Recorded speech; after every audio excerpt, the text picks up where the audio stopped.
L'échelle d'Ashworth a initialement été développée au début des années 1960 par Brian Ashworth. Une version modifiée a été proposée par Bohannon et Smith en 1986. L'échelle d'Ashworth modifiée est utilisée dans l'évaluation de la spasticité tonique chez les patients atteints de pathologies neurologiques comme l'hémiplégie, l'IMC, la lésion de la moelle épinière, la sclérose en plaques et les lésions cérébrales traumatiques. La définition la plus classique de la spasticité est celle de Lenz en 1980.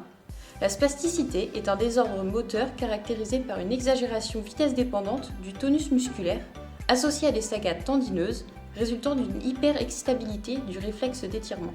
L'échelle d'Ashworth modifiée comporte 6 niveaux. L'évaluation de la spasticité par celle-ci doit être précédée d'un bilan articulaire qualitatif et quantitatif. Nous allons tester la spasticité des fléchisseurs de coude. Pour cela, la patiente est assise. L'évaluateur doit étendre le coude du patient d'une position de flexion maximale à une extension maximale jusqu'à ce qu'une résistance soit ressentie. Pour la cotation 0, le tonus musculaire est normal. Pour la cotation 1, on remarque une discrète augmentation du tonus se manifestant par un ressaut suivi d'un relâchement ou une résistance minime en fin de mouvement. En cotation 1+, on observe une discrète augmentation du tonus se manifestant par un ressaut suivi d'une résistance minime perçue sur moins de la moitié de l'amplitude articulaire. La cotation 2 se traduit par une augmentation plus marquée du tonus, touchant la majeure partie de l'amplitude, l'articulation pouvant être mobilisée facilement. Pour la cotation 3, on remarque une augmentation du tonus, rendant la mobilisation passive difficile.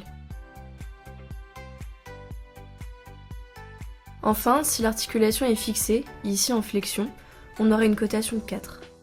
Des tests fonctionnels sont intéressants à ajouter à cette évaluation afin de mesurer l'impact de la spasticité dans la vie quotidienne des patients.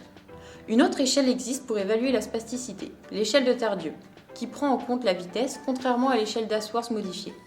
Cependant, l'échelle d'Ashworth modifiée reste la plus utilisée. Une évaluation exhaustive de la spasticité devrait contenir les deux échelles,